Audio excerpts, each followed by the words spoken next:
وَلَنَبْلُوَنَّكُمْ بِشَيْءٍ مِّنَ الْخَوْفِ وَالْجُوعِ وَنَقْصٍ مِّنَ الْأَمْوَالِ وَالْأَنفُسِ وَالثَّمَرَاتِ، ہم ضرور آزمائیں گے دنیا کی زندگی میں تمہیں خوف کے ذریعے، بھوک کے ذریعے، جان اور مال میں نقص کے ذریعے، وَبَشِّرِ الصَّابِرِينَ، اور بشارت ہوگی صبر کرنے والوں کے لیے۔ تو یہ ساری تکلیفیں، ان کو آپ مکافات عمل کہہ کے نہیں جان چھڑا سکتے، یہ اللہ کی طرف سے آزمائش بھی ہو سکتی ہے کسی کے اوپر۔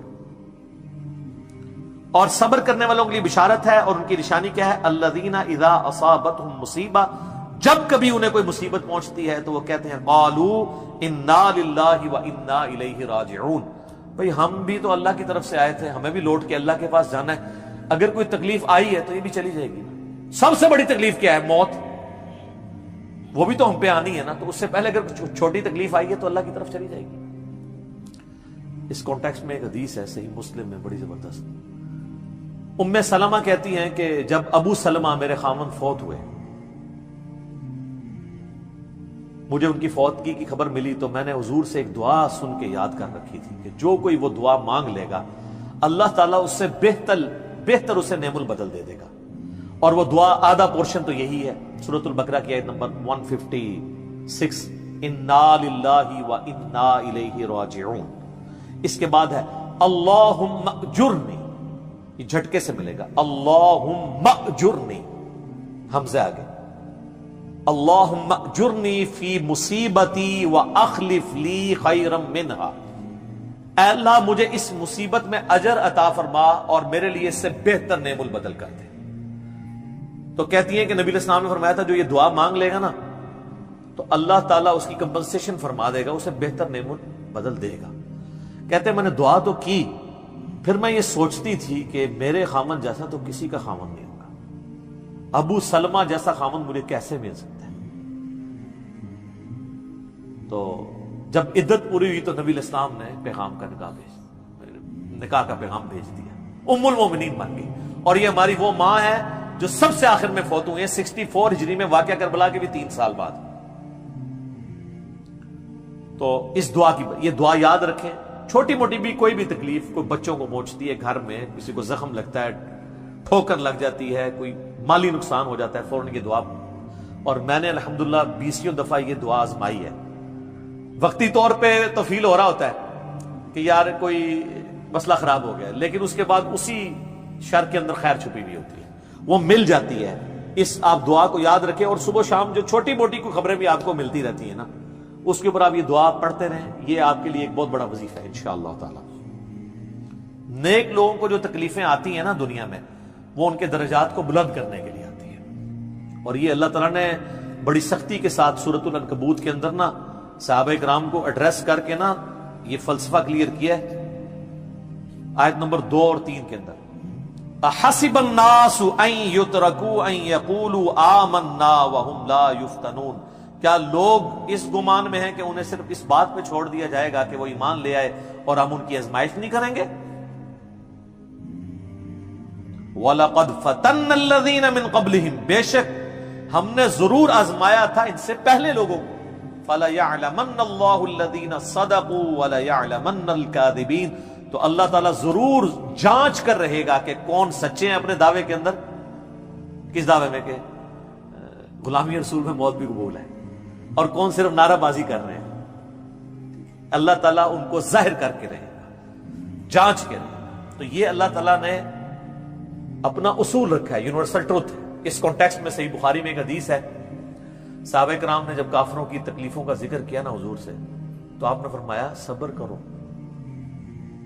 اللہ کی قسم تم سے اگلے لوگوں کو زمین میں گاڑا جاتا تھا، سر کی مانگ پہ آرا رکھا جاتا تھا اور کہا جاتا تھا کہ اسلام چھوڑ دو، اور وہیں ان کے 2 ٹکڑے کر دیے جاتے تھے، وہ اپنے دین پہ قائم رہتے تھے۔ لوہے کی کنگیاں ان کے گوشتوں پہ پھیری جاتی تھی، حتیٰ کہ ہڈی تک پہنچ جاتی تھی، تب بھی وہ اپنے دین پر ثابت قدم رہے۔ تو نبی علیہ السلام نے اپنے صحابہ کو اگلے لوگوں کی یہ تکلیف گنوائی۔ تو اب وہ جو اتنی تکلیفیں کاٹتے رہے ہیں، وہ کوئی مکافات عمل نہیں ان کے لیے ہوا، آزمائش تو ہوئی ہے نا جی۔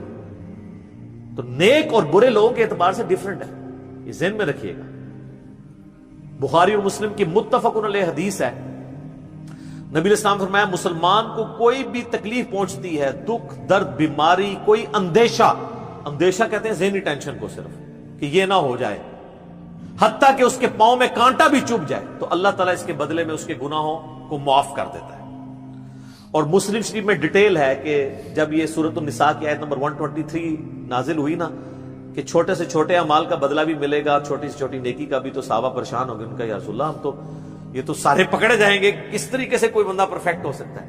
تو حضور نے فرمایا پریشان ہونے کی ضرورت نہیں ہے، مسلمان کو جو دنیا میں تکلیفیں اور بیماریاں آتی ہیں نا، وہ اس کی ان غلطیوں کا کفارہ بن جاتی ہیں۔ حتیٰ کہ جامعہ ترمذی میں، ابو داؤد میں ایک حدیث ہے، نبی علیہ السلام نے فرمایا کہ دنیا میں سب سے زیادہ تکلیفیں انبیاء کو آتی ہیں، تو کیا انبیاء پہ مکافات عمل ہو رہا ہوتا ہے؟ نعوذ باللہ۔ اس کے بعد ان پہ آتی ہیں جو ان کے بعد اللہ تعالیٰ کو سب لوگوں سے بڑھ کے محبوب ہوتے ہیں۔ آپ نے صحابہ کا بھی نام نہیں لیا، فرمایا جو بھی، وہ اس زمانے میں بھی ہو سکتا ہے، آج کے زمانے میں بھی،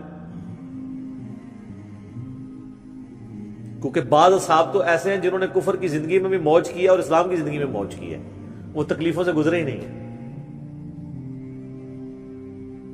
اچھا، اور پھر فرمایا اس کے بعد وہ لوگ ہیں جو اس کے بعد اللہ کو سب سے بڑھ کر محبوب ہوتے ہیں، حتیٰ کہ انسان پہ تکلیفیں آتی رہتی ہیں اور اس کی موت کا وقت آ جاتا ہے اور اللہ تعالیٰ اسے پاک و صاف کر کے دنیا سے اٹھا لیتا ہے۔ یہ جو لوگ کہتے ہیں نا یار وہ موت کے وقت فلانے کے ساتھ، یار وہ احمد دیدہ صاحب 9 سال تک قومے میں رہے ہیں، اتنی اسلام کی انہوں نے خدمت کی، ہزاروں عیسائیوں کو مسلمان کیا، لاکھوں مسلمانوں کے ایمان کی حفاظت کا سبب اللہ نے ان کو بنایا، لیکن وہ 9 سال تک قومے کی حالت میں رہے، 1996 سے لے کے 2005 تک۔ تو کوئی کچھ کہتا تھا جی یہ وہ عیسائی بھی ان کو کہتے تھے دیکھو جی اس کو بدوا لگ گئی اور یہ وہ ہو گیا، گستاخ ہے، یہ وہ ہے۔ تو یہ تو کوئی طریقہ نہیں ہے۔ اس طریقے سے جنید جمشید صاحب جب شہید ہوئے تو آپ دیکھ لیں ان کے مخالفین نے ان کے بارے میں کیا بات کی، اور صحابہ کرام کو تو رومن امپائر کی بیٹل فیلڈز کے اندر تیل کے کڑاؤں میں روسٹ کیا گیا ہے، تو آپ کیا کہیں گے نعوذ باللہ ان کے ساتھ یہ کچھ ہو گیا؟ ابو عبیدہ ابن جرح، معاذ ابن جبل لاڈلے ترین اصحاب ہیں، طاعون کے مرض میں شہید ہوئے ہیں، اور طاعون میں اتنے بڑے بڑے پھوڑے جسم کے اوپر نکلتے ہیں۔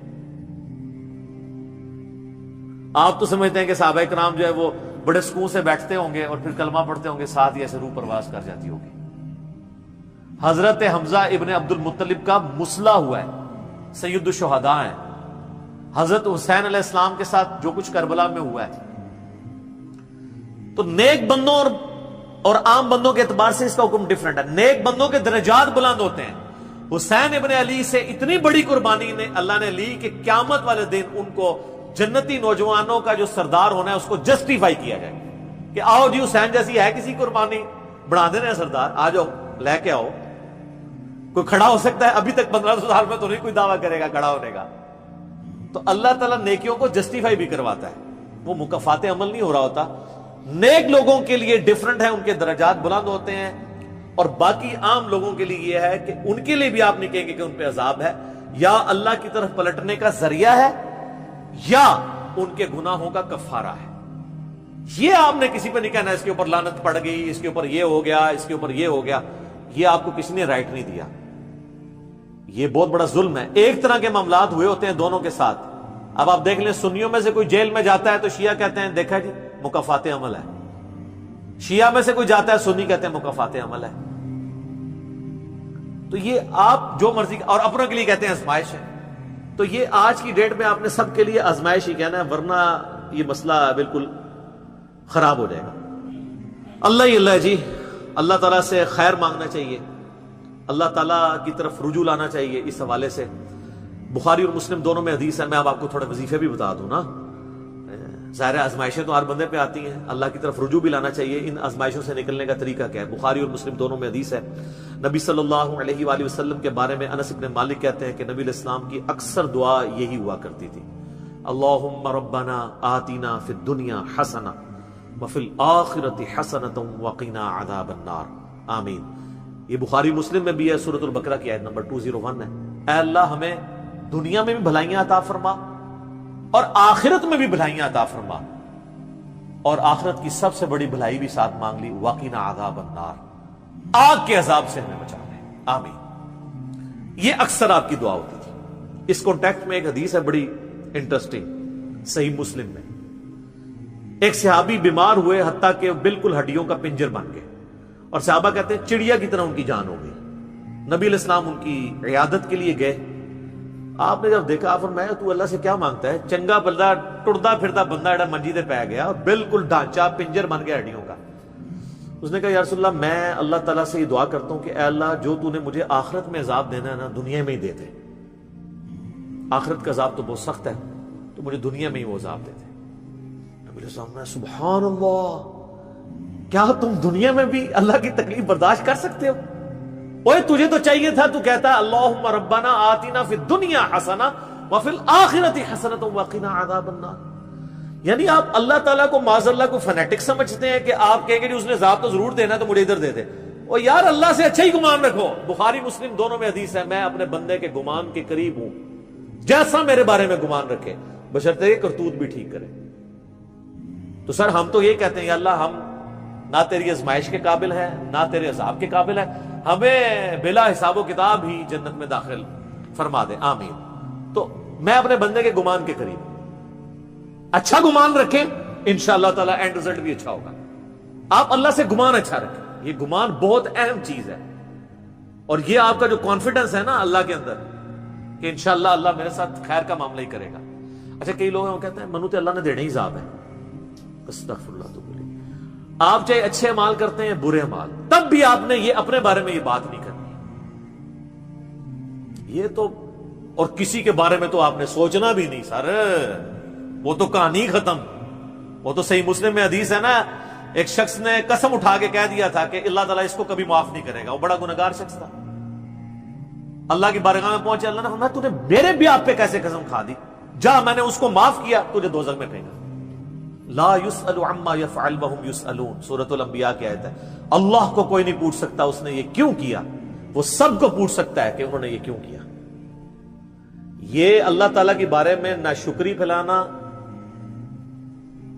سورہ الزمر میں ہے, لا تقنطوا من رحمت اللہ, اللہ تعالیٰ کے بارے میں مایوسی عوام کے اندر پھیلانا. لیکن اس کا دوسرا پہلو بھی غلط ہے کہ آپ رحمت کی آیتیں پڑھ کے تو لوگوں کے کام چوک کے رکھو, وہ بھی دوسری ایکسٹریم ہے, وہ بھی نہیں ہونی چاہیے. رحمت سے دھوکہ بھی نہیں کھانا, ہاں اعمال پورے کرنے ہیں اور پھر اللہ سے امید بھی رکھنی ہے. جو سیدنا ابوبکر نے حضرت عمر کو وصیت کرتے ہوئے کیا کہا تھا, کیا عمر جب تو جنتیوں کی طرف دیکھے نا تو دعا کرنا کہ میں بھی ان میں شامل ہو جاؤں, اور جب بھی تو جہنمیوں کا ذکر لائے تو اللہ صلی اللہ علیہ وسلم سے پناہ مانگنا کہ کہیں میں ان میں شامل نہ ہوں. انہوں نے تو نہیں آگے سے کہا کہ میں عشرہ مبشر ہوں. ٹھیک ہے, یہ معاملہ بہت سینسٹیو ہے. جن کو اللہ کا تعارف ہے نا تو وہ ان کی زندگی بڑے ڈر ڈر کے گزرتی ہے. تو یہ حدیث میں نے اس لیے بتا دی. ایک اور ذریعہ ہے ان آزمائشوں سے نکلنے کا. صحیح بخاری اور مسلم دونوں میں حدیث ہے, جس کی یہ خواہش ہے کہ اللہ اس کی عمر دراز کر دے اور اس کے رزق میں کشادگی دے دے. رزق میں دنیا کی ہر نعمت شامل ہے. ہم تو دولت ہی سمجھتے ہیں نا, اچھی صحت بھی رزق ہے, اچھی اولاد بھی رزق ہے, اچھی صحت بھی رزق ہے, مال کی فراوانی بشرطے کہ وہ فطرے میں نہ ڈال دے وہ بھی رزق ہے. ہر چیز دنیا میں جتنی بھی اہمیت ہے کی چیزیں جو ہم سمجھتے ہیں. تو بخاری اور مسلم دونوں میں الفاظ ہیں, جس کی یہ خواہش ہے اس کی عمر دراز ہو جائے اور اس کے رزق میں کشادگی ہو تو اپنے رشتہ داروں کے ساتھ حسن سلوک کرے. یہ ہے جناب وہ کام کرنے کا. حسن سلوک خالی ان کو تسلیاں نہیں دینا. ظاہر ہے قرآن اور حدیث میں جب رشتہ داروں سے صلہ رحمی کا ذکر آتا ہے تو یہ ہے کہ ان کے ساتھ قطع تعلق ہی نہیں کرنی, دوسرا ان کی فائنینشیل سپورٹ کرنی ہے. اس لیے آپ دیکھیں سب سے زیادہ حقدار زکوٰۃ کے صدقات کے آپ کے بہن بھائی ہیں, سب سے قریبی رشتہ ہوا ہے, اس کے بعد کوئی اور حقدار. باقی اس پہ تو امت کا اجماع ہے کہ جو صدقات اللہ کی راہ میں آپ کرتے ہیں اس سے اللہ تعالیٰ تکلیف ٹالتا ہے. منت سے نہیں ٹلتی. بخاری مسلم میں حدیث ہے کہ منت سے کنجوس کا مال ہی نکلتا ہے, تکلیف نہیں ٹلتی. لاجیکل ہے. منت تو یہ کہ یا اللہ پہلے کر تو میں کراں گا, اور صدقے میں کیا ہے, یا اللہ میں نے تیری طرف سے تیری راہ میں یہ صدقہ کیا اور میں اس نیک عمل کا وسیلہ تجھے پیش کرتا ہوں, میرا مسئلہ حل کر دے. جو بخاری مسلم میں حدیث ہے, 3 لوگ غار میں پھنس گئے تھے, انہوں نے اپنے پرانے اعمال کا واسطہ پیش کیا تھا. یہ نہیں تھا کہ یا اللہ ایک بار کاٹ دیتے سی کرا کے پھر کون سی نکلنا. انہوں نے اپنے پرانے کیے ہوئے اعمال کا وسیلہ اللہ کے حضور پیش کیا. جو قرآن میں بھی ہے وَاسْتَعِينُوا بِالصَّبْرِ وَالصَّلَاةِ، صبر اور نماز کے ذریعے اللہ کی مدد چاہو، جس سے وہ کہتے ہیں جی اس سے غیر اللہ کی مدد ثابت ہوتی ہے، تو کوئی کہتا ہے المدد یا صبر، المدد یا نماز، وہ اس کا مطلب ہے صبر اور نماز سے اللہ کی مدد، کیونکہ آگے آتا ہے ان اللہ مع الصابرین، بے شک اللہ تعالیٰ صبر کرنے والوں کے ساتھ ہے۔ تو نیک اعمال کا وسیلہ آپ اللہ کے حضور پیش کریں، تو صدقہ اور خیرات کرنا یہ اللہ تعالیٰ کی طرف سے آئی ہوئی تکالیف کو، بلاؤں کو ٹال دیتا ہے۔ تو یہ میں نے آپ کو ایک دعائیں، اذکار اور پھر اعمال بھی بتا دیے۔ آخر میں دو دعائیں میں وہ جو بیان کی تھی ان کو ریپیٹ کر دیتا ہوں۔ ایک پریونٹیو دعا ہے، یہ دو علاج ہوتے ہیں نا، پریونٹیو اور کیوریٹیو۔ پریونٹیو علاج یہ ہوتا ہے کہ بیماری ہونے سے پہلے علاج کیا جائے، جیسے ویکسین ہے، آج کل وہ کہہ رہے ہیں نہیں کورونا کی ویکسین بن گئی ہے کہ وہ لگوا لیں تو تکلیف ہوئی نہ۔ ایک ہوتا ہے کیوریٹیو علاج کہ بیماری ہو گئی ہے تو اب علاج کیسے کرنا ہے۔ تو پریونٹیو علاج جو دعائیں ہیں نا وہ ہے اللہم ربنا آتنا فی الدنیا حسنہ وفی الآخرۃ حسنۃ وقنا عذاب النار۔ ہر نماز کے تشہد میں اسے مانگے، ٹھیک ہے، بلکہ سجدے میں مانگے۔ صحیح مسلم میں حدیث ہے کہ سجدے میں تم اپنے رب کے سب سے زیادہ قریب ہوتے ہو، خوب دعائیں مانگا کرو۔ سجدے میں بھی آپ یہ دعا مانگ سکتے ہیں، تشہد میں تو مانگے ہی مانگے، وہ بخاری مسلم میں حدیث ہے درود شریف کے بعد جو چاہو اپنے رب سے مانگو، وہ تو قبولیت کی ایک جگہ ہے۔ اس کے علاوہ یہ ہوگی پریونٹیو علاج بیماریوں سے، پریشانیوں سے۔ جتنے سنت اذکار ہیں، بسم اللہ الذی لا یضر یا اعوذ بکلمات اللہ التامات من شر ما خلق، یہ ساری کی ساری چیزیں اللہ تعالیٰ کی طرف سے سنت اذکار ہیں۔ لیکن یہ یاد رکھیے گا یہ ناگہانی آفات کے لیے ہیں، یہ نہیں ہے کہ بسم اللہ پڑھ کے ساکٹ میں انگلی دے دے یا بسم اللہ الذی لا یضر پڑھ کے تو کوبرے سے کھیلنا شروع کر دے، نہیں، وہ پھر آپ اپنے اوپر تقدیر خود غالب کروا رہے ہیں، پھر یہ اذکار نہیں اثر کریں گے۔ یہ ناگہانی آفات کے لیے، جب کوئی شخص اپنے اوپر خود تقدیر غالب کر لیتا ہے نا پھر وظائف ہو جاتے ہیں سائڈ کے اوپر، یہ ذہن میں رکھیے گا۔ پھر بھی جو تکلیفیں آنی ہے نا وہ تو آنی ہے اللہ کی طرف سے آزمائش والی، وہ تو ہمیں یہی ایٹیچیوڈ ہے کہ ہم اللہ تعالیٰ کی طرف رجوع لائیں، اور وہی ہے کیوریٹیو علاج کہ جب کسی میں تکلیف آ جائے تو اب کیا کرنا ہے، اس نے کہنا ہے انا للہ و انا الیہ راجعون اللہم اجرنی فی مصیبتی و اخلف لی خیرا منہا۔ یہ مکافات عمل کا سارا ٹاپک، اس کا اینڈ میں کروں گا سورہ الحدید کی ان دو آیات کے اوپر، جس کے بعد صبر آ جائے گا سب کو، کہ اللہ تعالیٰ نے یہ تکلیف کا سلسلہ دنیا میں جو رکھا ہوا ہے اس پہ صبر کے لیے کیا ترغیب دلائی ہے۔ آیت نمبر 22 اور 3، ما اصاب من مصیبت فی الارض ولا فی انفسکم، کوئی مصیبت بھی ایسی نہیں کہ زمین میں آئے۔ زمین میں کیا مصیبت آتی ہے؟ زلزلہ، وبائی امراض، سیلاب، طوفان، ولا فی انفسکم، اور نہ کوئی ایسی مصیبت کہ تمہاری جان میں آئے۔ جان میں ہر طرح کی بیماری، کسی کو بلڈ کینسر ہو گیا، کسی کے گردے فیل ہو گئے، کسی کو ہیپاٹائٹس ہو گیا، تو اللہ تعالیٰ فرماتا ہے الا فی کتاب من قبل ان نبرأھا، یہ ہم نے لوح محفوظ میں پہلے ہی لکھا ہوا ہے، اس سے پہلے کہ ہم یہ تکلیف بھیجیں۔ کام ہی ختم ہو گیا۔ اللہ کہتا ہے ہم نے تو یہ طے کیا، یہ ڈیسٹنی ہے تمہاری، تقدیر ہے۔ ان ذالک علی اللہ یسیر، یاد رکھنا یہ اللہ کے لیے بڑا احسان ہے، بہت آسان ہے۔ کوئی یہ بھی کہہ سکتا ہے کتنا ہو گیا، پہلے ہی اللہ کو پتا ہے، اللہ کے علم کے لیے آسان ہے۔ سورۃ الانعام میں تو یہاں تک آیا ہے کہ خشکیوں میں یا سمندروں کے اندر کسی درخت کا اگر پتا بھی گرتا ہے نا تو اللہ کو پہلے سے علم ہے، اور زمین کی گہرائیوں میں کوئی دانہ بھی پھوٹتا ہے نا وہ پہلے۔ اب ظاہر ہے ہمارا ذہن تو اس ڈیٹے کو سمجھ نہیں سکتا، بلکہ آج ہم نے لیپ ٹاپس میں، ہارڈ ڈسک میں وہ ڈیٹا سٹور کر لیا ہے جو 8 سے 100 سال پہلے کا انسان اس کو ماننے کے لیے تیار نہیں ہوگا کہ یہ ٹچ سکرین موبائل کیا کر سکتا ہے، اتنی دور بات کر سکتے ہیں، وہ تو اس کو بھی ماننے کے لیے تیار نہیں ہوں گے۔ لیکن ہو گیا نا کہ انسان کو اللہ نے ترقی کرائی ہے، تو اللہ کا علم تو بہت کامل ہے۔ لِكَيْ لَا تَأْسَوْا عَلَىٰ مَا فَاتَكُمْ، یہ ہم نے اس لیے کیا، یعنی ہم نے تقدیر میں پہلے یہ چیزیں لکھی تھی تاکہ تم مت افسوس کرو اس چیز پہ جو تم سے چھین لی جائے۔ وَلَا تَفْرَحُوا بِمَا آتَاكُمْ، اور اس پہ شیخی مت بگاڑنا جو اللہ نے تمہیں دی ہے۔ اللہ کسی سے لے کے ازماتا ہے تو کسی کو دے کے بھی ازماتا ہے۔ وَاللَّهُ لَا يُحِبُّ كُلَّ مُخْتَالٍ فَخُورٍ، اور اللہ تعالی پسند نہیں کرتا ہر شیخی بگاڑنے والے کو، جو بات بات کے اوپر شیخی بگاڑتا ہے۔ کسی کے پاس اگر کوئی اللہ کی طرف سے نعمتیں ہیں تو وہ اللہ کا شکر ادا کرے، اور اگر کسی کے اوپر آزمائش کا وقت ہے تو وہ اللہ کی طرف رجوع لائے۔ اس لیے تو نبی علیہ السلام نے فقر کی زندگی گزاری ہے نا سر۔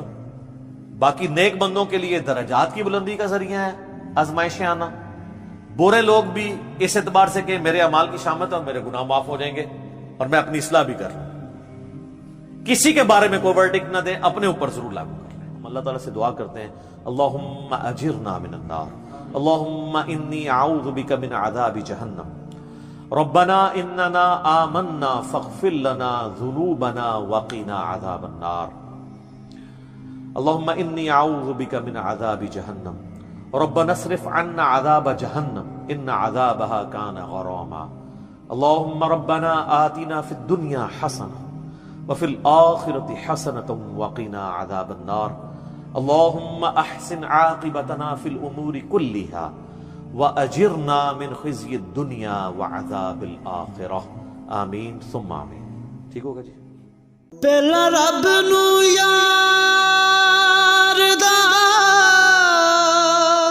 شوق ہویا،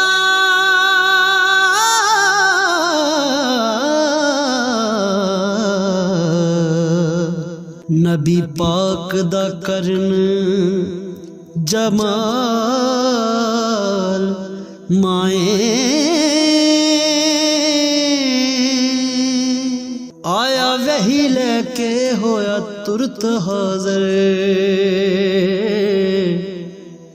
تے لیا یار نے یار نو پال